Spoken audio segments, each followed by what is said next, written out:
Nadiya, I want to ask you this. There's all this talk always about planets going direct, planets being in retrograde. What does all that mean? What do people need to actually get out of that? Sure. I love looking at the direction that the planets are going in. And really, it is an optical illusion, right? It is from our perspective on Earth that we gaze upon the sky, and planets might appear to be going forward. So they're moving forward in the zodiac. Mm-hmm. And sometimes, in rare occasions, they might appear to be going backwards from our perspective. And it has to do with the relationship of the planet to the Earth.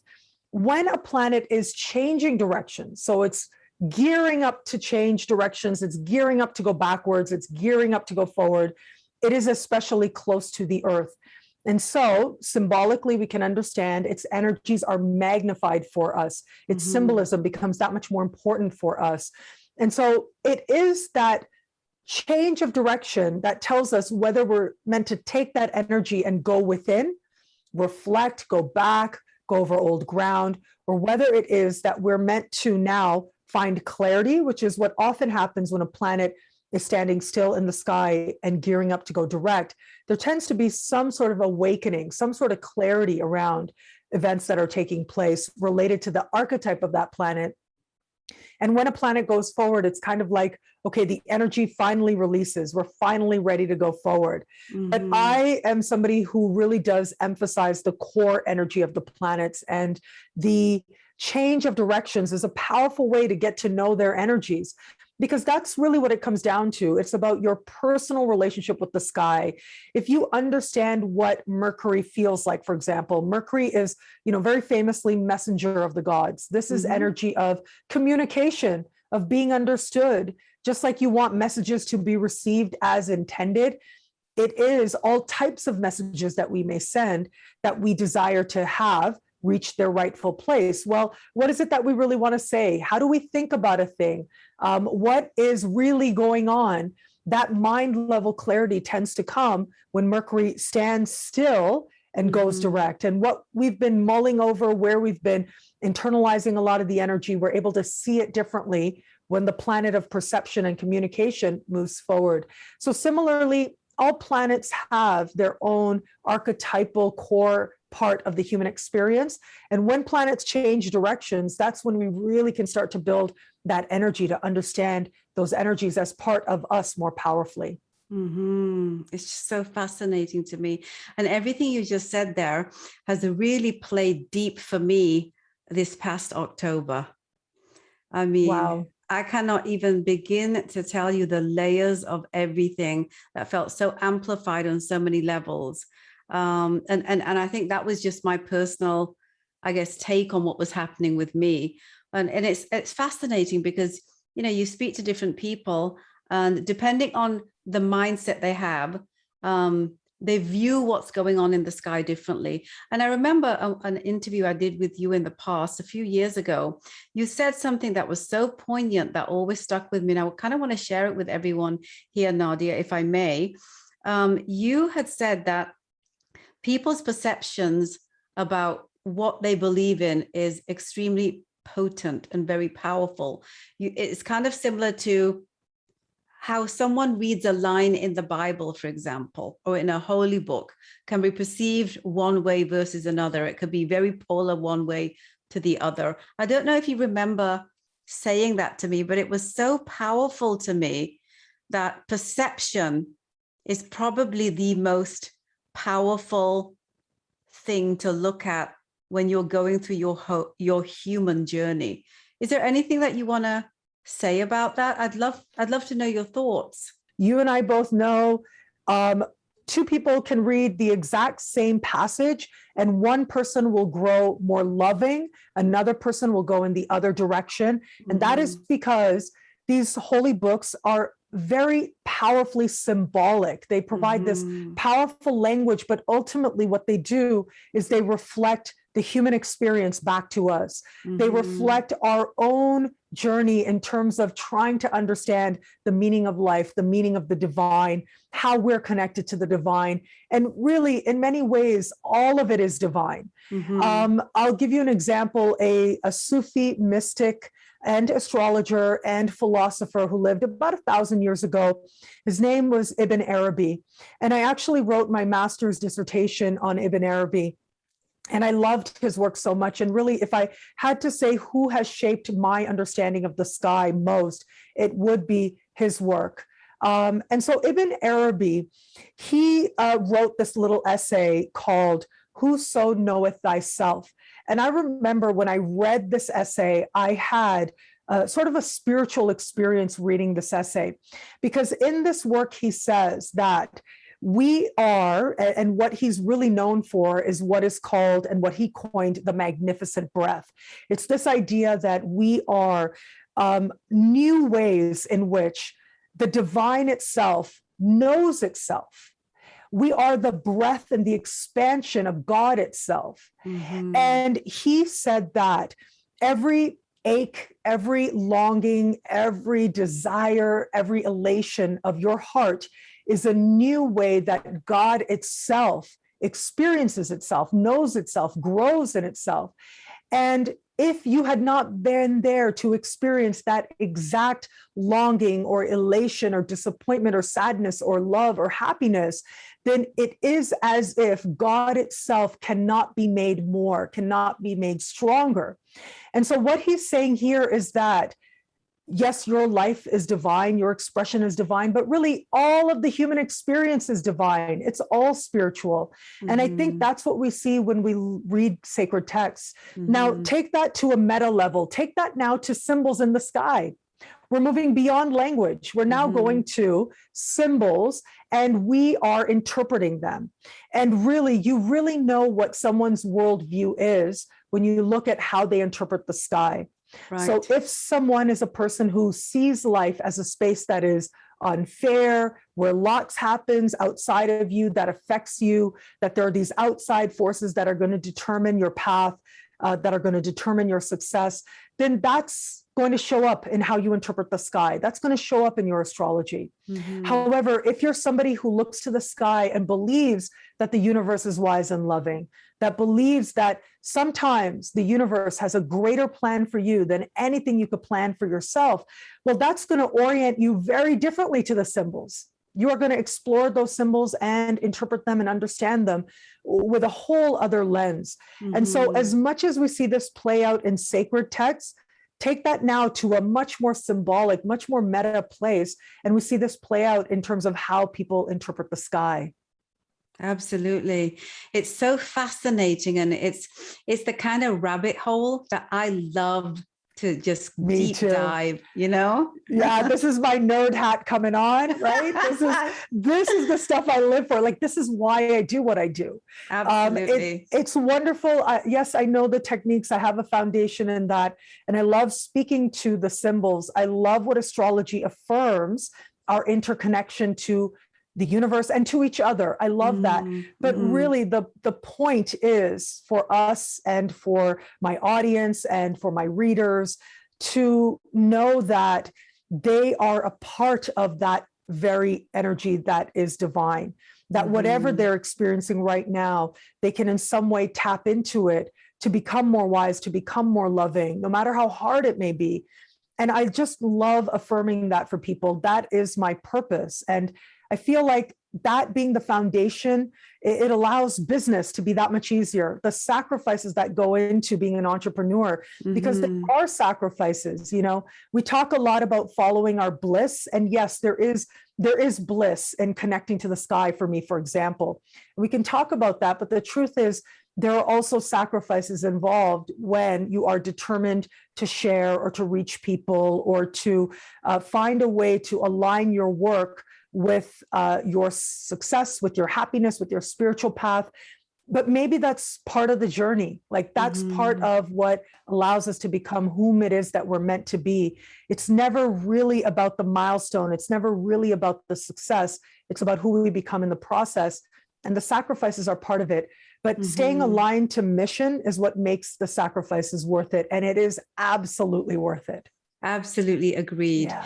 You know, it's human nature to look for answers outside of ourselves as well as within ourselves. You know, the hope is to share insights on those aspects that we struggle with most, like love and happiness, well-being, and money. What would you want people to understand about astrology in that realm when it comes to wanting to optimize the presence of all of these in our lives? Like what's that connection there that you feel people need to understand? So there's a couple of things. It can depend on how you approach the chart, of course, how you approach the sky. Now, I'm personally of the belief, because I have a business that is rooted in spiritual affirmation, spiritual principles, spiritual meaning, I am of the belief that if you are sharing from a place that is authentic within you, if it is that you are aligning what you do with your spiritual purpose as you understand it, then it's sort of like you enter a flow. Even if, I mean, look, that doesn't mean there aren't challenges or sacrifices, but when you enter the flow, it feels different. The external things, the physical things, the resources you need, they have a way of coming together. And I think about my own business and how much I struggled in those first years in particular, and how so often I made it harder on myself because I was fighting against life instead of listening to life. But the more I learned to integrate that understanding of entering the flow, it's almost like the business started to find its own flow as well. It started to find its own audience. It started to find a path. It started to find a more clear identity that people could resonate with, that they could feel more deeply. And so things sort of came together on that level. So I am all about honoring the spiritual path first and foremost. Now, having said that, of course, we are embodied for a reason. We live in the earthly realm. There are practical things as well that we can do.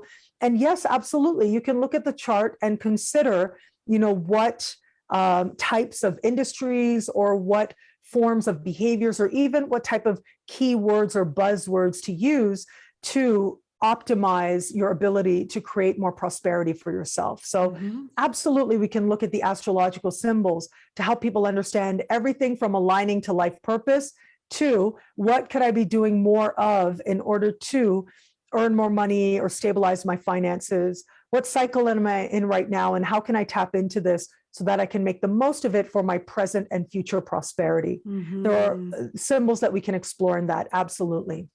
Absolutely. And, I wanted to just bring back for anyone, just this whole idea that you mentioned earlier that I think is just so brilliant when it comes to business. And that is having a chart for your business, like a natal chart for your business. Is that something you offer? Like, is that a service you offer for people to kind of come to you and figure that piece out? Yeah, absolutely. And, to give a little bit of a plug, we have this wonderful teacher coming up at my school in the new year who's going to be teaching people the techniques as to how to actually align with your chart and also to align your business chart for success. And so these are very established techniques that have been used for a really long time. Remember, astrology was able to develop and flourish because it had the support of the people in power, the people with the money, the kings. And also they were deeply connected to the spiritual leaders, the priests, right? And so for a very long time, astrology was only for royalty. And what does royalty do with it? They time things. Like, for example, Queen Elizabeth I had an astrologer, John Dee, very famous astrologer. John Dee was her astrologer, and he chose her coronation date.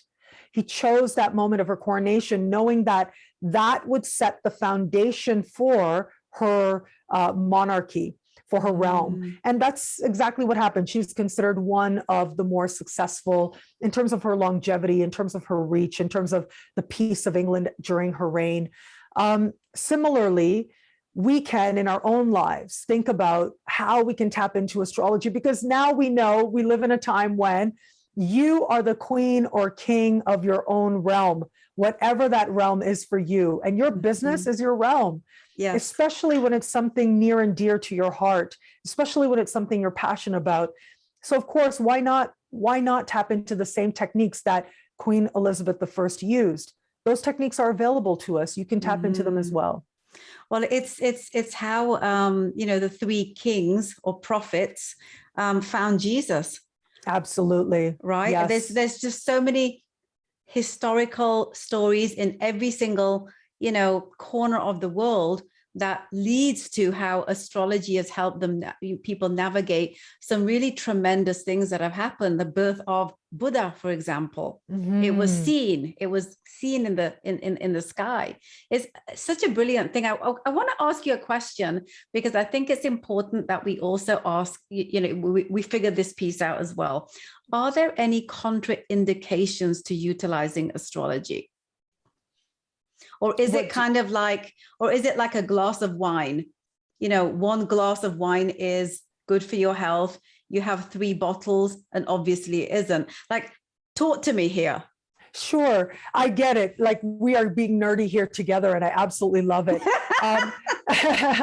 Look, I'm taking full advantage of the time I have with you to ask those questions that are always kind of, in my head, and I never get answers to.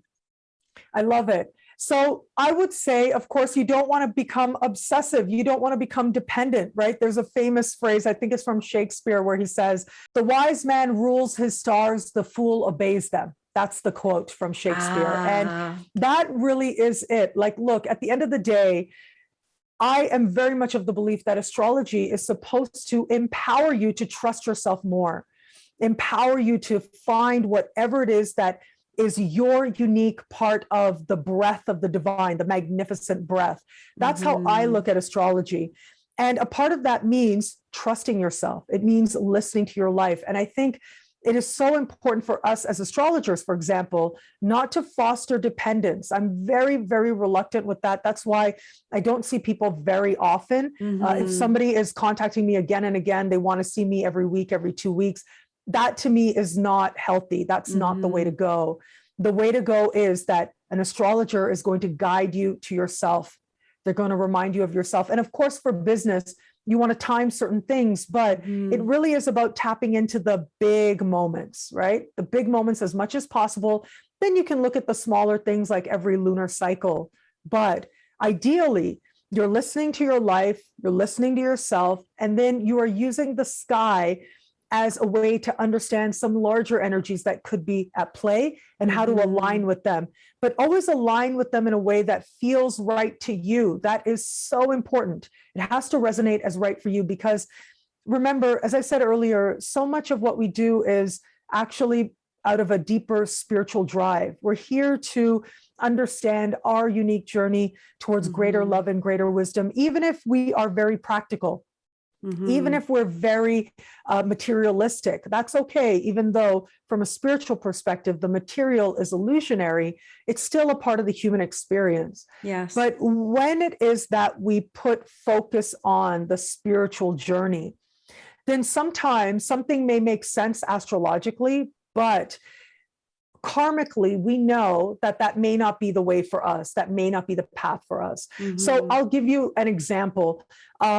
We know that certain relationships you may have in life can feel really easy, right? But easy is not necessarily love for all of us, right? What love is and how love is felt and love is experienced is deeply personal, and it is complex, and it is varied. And so you could meet somebody who astrologically is the perfect match, but do they awaken your karmic path towards understanding love? Do they touch on your own chart and what you understand love to be? Do they awaken those feelings in a way that's healthy, or maybe in a way that's not healthy? That's going to show you something about what your karmic yearning is. And that is deeply personal. It depends on your consciousness, the consciousness you bring to the sky. Absolutely. So anyone out there who isn't curious about wanting to, find out more on how they can utilize astrology to, the benefits that they're looking to accomplish in their lives, how do they choose an astrologer? I'm a big believer in trusting yourself in going what resonates with you. And especially now with astrologers out there. I mean, when I started on YouTube, there were a small handful of us, a very small handful of us. I mean, I can count on perhaps one or two hands all the astrologers that were on YouTube way back in 2008. But now, of course, there's such a variety. So on the one hand, trust your intuition to take you where it needs to go.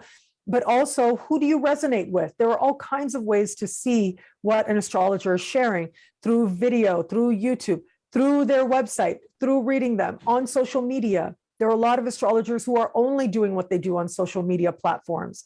So there are all kinds of ways to connect with different astrologers, to observe, is this person sharing from a worldview that resonates with where it is that your soul journey is taking you? And if you feel that connection, then yes, trust that, go for it. Absolutely. You know, Nadiya, before we close off, I cannot believe that we've gotten to that point where I need to close off, which means that you still have to come back. I bring you back again and again because you are just the queen. Oh my God, you are the queen. What? Thank you. Like Raj, you know, you've been such an inspiration to me. You are this pioneer of just being this woman with such strong life force. And you created an empire, right? And it's so incredible how you're utilizing these tools, and you seem so cool and personable, and you are that person, but you are also really the goddess of, the empress of this massive empire that's been so inspiring to me. And so thank you. Thank you for being a trailblazer in your own right. And it's so exciting to have this moment with you, but also just thank you to you. Thank you to Anoki Media, because you have really been there for me since way back in 2015, when I first launched my school, when nobody knew about it. It was Anoki Media that did a feature on it. It was Anoki Media that was there for me in so many ways. So just thank you for the incredible platform you've created and the ways in which you've allowed me to share on it. Thank you. Oh, sweetheart, you are the real deal. That's the reason why, that's the reason why. It's that simple. I want to ask you this as we get ready to close off, just because it's something that I feel a lot of people get confused about. People put, astrologers, psychics, tarot card readers, and all of the above in the same bucket. Can we just share once and for all why astrology is not like the other forms of looking into quote unquote the future? Absolutely. I think that the other forms, divinatory forms that you're talking about, they rely on synchronicity, they rely on intuition, they rely on a meaningful moment, and they rely on that sense of touching another energy, right? Tapping into an energetic principle that has something to share or speak, but ultimately represents the energy of the moment, right? That's the thing. You come to a reading, I'll give you an example. I remember speaking to somebody from the New York Times, and she was telling me about, she wanted my opinion on exactly this. And she was telling me about how she was working for another media outlet and she was miserable. And she was in a relationship and she was miserable. And so she went to a psychic, like she literally was walking down the street and she saw a storefront and she went to see this psychic and she asked about this. And the psychic basically told her that this dude was as good as it was going to get. She should just, settle and marry the guy. And this job was as good as it was going to get for her right now. If she left the job, she was going to be miserable and broke for many years to come. Oh my she gosh. was so mad after that, right? She was so angry after that she immediately left and she quit her job and she broke up with her boyfriend. Before the day was even over, she did this because she was so mad. And I said to her, how do you know that that isn't exactly the message that you needed in that moment? That was exactly what she needed, because that allowed her the impetus to make those changes. If she had been told, Well, yes, of course you can, and things like that. That would have been a very different energy that would have been created, that maybe she wouldn't have responded to the way she did, but maybe she was meant to respond the way that she did. So that's one layer. We tap into that sense of meaningful chance, meaningful coincidence, meaningful omens, that much more when we're looking at other divinatory forms. Now, astrology can have that meaningful synchronistic quality to it, which is why my businesses have the name synchronicity to them, because I think it's very powerful to sort of be in the right place at the right time and receive a message that can make all the difference in your life. Astrologers can facilitate that, but what's different is that we root what it is that we're doing in celestial phenomenon. And actually, celestial phenomenon and human beings feeling connected to it is so fundamental to the human experience itself. In fact, the oldest documents that exist, I mean, going back to cave drawings of humanity, we can see people documenting what's happening in the sky and figuring out what that means for us here on Earth. So we have this very primal understanding that what is happening celestially speaks to us personally. But then there are very established techniques around that. There is a physical phenomenon taking place that is outside of us, but is deeply connected to us. And of course, yes, there are techniques, and there's, in some perspective, there is a science behind it. In fact, there are a few universities in India that teach astrology under social sciences. But for the most part, we can understand astrology now depending on the perspective you bring. So if you are the scientific type, the mathematical type, you will approach your astrology differently than somebody who is more poetic, for example. And yet that connection within and the experience in the external world being intimately connected is part of what astrology affirms very powerfully. And finally, can astrology help you make better business decisions?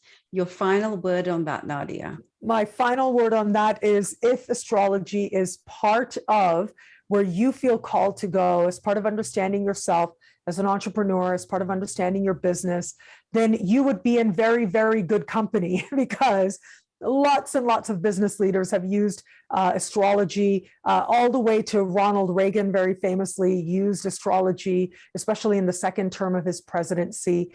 And we can see Fortune 500 leaders using astrology as well. So you'd be in very good company, but ultimately it is a deeply personal thing. Understand yourself, what feels right for you to align with, and also experiment. If astrology is meant to be a tool for you to utilize, then you will experience its benefits rather quickly. And that can help you to amplify its power in your business that much more.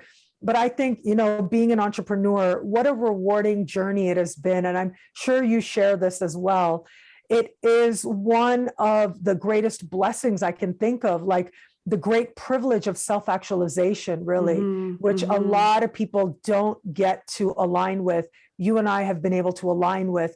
And the fact that astrology helps us to self-actualize that much more fully, what a gift it is as well.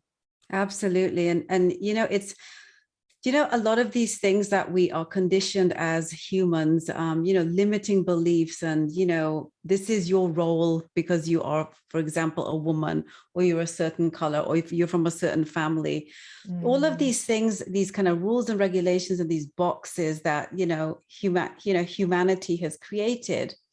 I found personally that I've been able to break all of them down because I've tapped into my spirituality, because I've tapped into, you know, how astrology speaks to me and my need for freedom. Because for me, freedom is power.